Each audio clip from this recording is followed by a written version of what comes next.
Okay, I was gonna do a video in Spanish, but I'm just gonna do it in English because I have too many things to say, and it's much quicker if I say it in English. I don't know, recently I felt a bit absent from Lenguaje, and it's not that I've lost interest at all, it's just that I've had other things going on. Um, and when that happens, I guess I feel a bit distracted. Um, the main issue, I think, which I've been going through is related to relationship and separation, but still living together. So that's kind of distracting.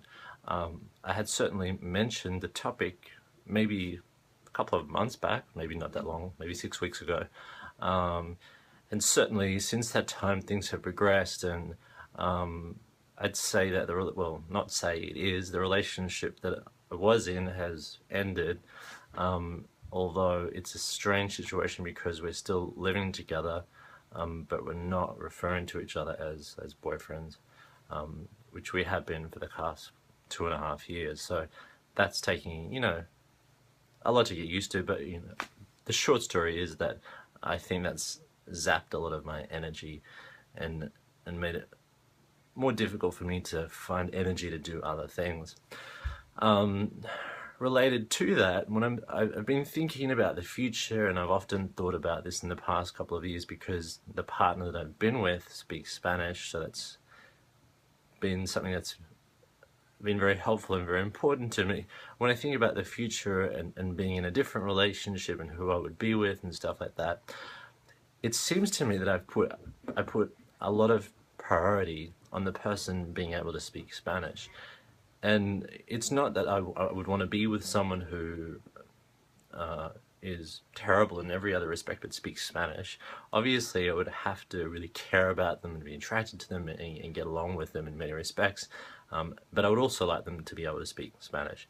And I think the reason for that is because I have invested so much time and energy in speaking Spanish, and I have such an intense desire to be able to speak it fluently, that to not be able to share that with a future partner or spouse would, I don't know, it would just feel a little bit alienating, a little bit disappointing, a little bit demotivating.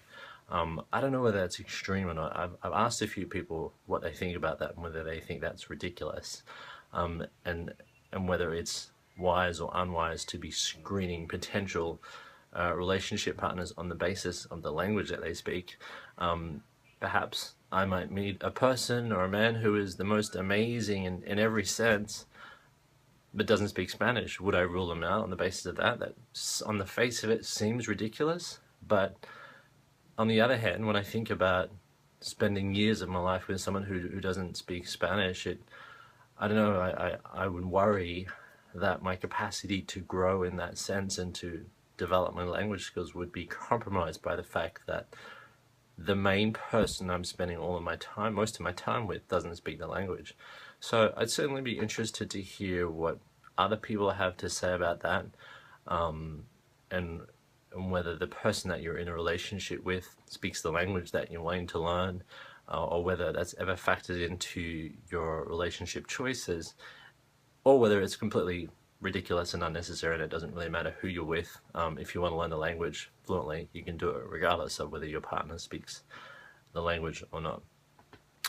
The final thing that I'm going to talk about is YouTube. A couple of people had mentioned to me that I should put these videos that I make up on YouTube because I've made a lot. I know I've been a little bit quiet recently, but I have this year made about 45-minute videos, perhaps more. Majority of which are in Spanish, maybe 6 in English and 34, 35 in Spanish.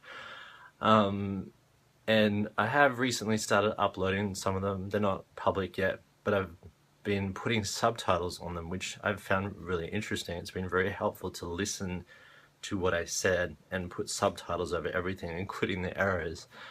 So I think it's a good learning experience, and I think in terms of the English videos, it might be helpful for other people to watch, say, a video like this, which I'm making right now, and it would have subtitles down the bottom so you could read what I'm saying as you're listening to it. So that might be interesting.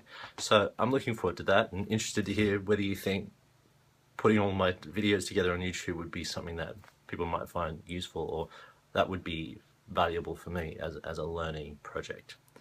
Okay, thank you. Bye.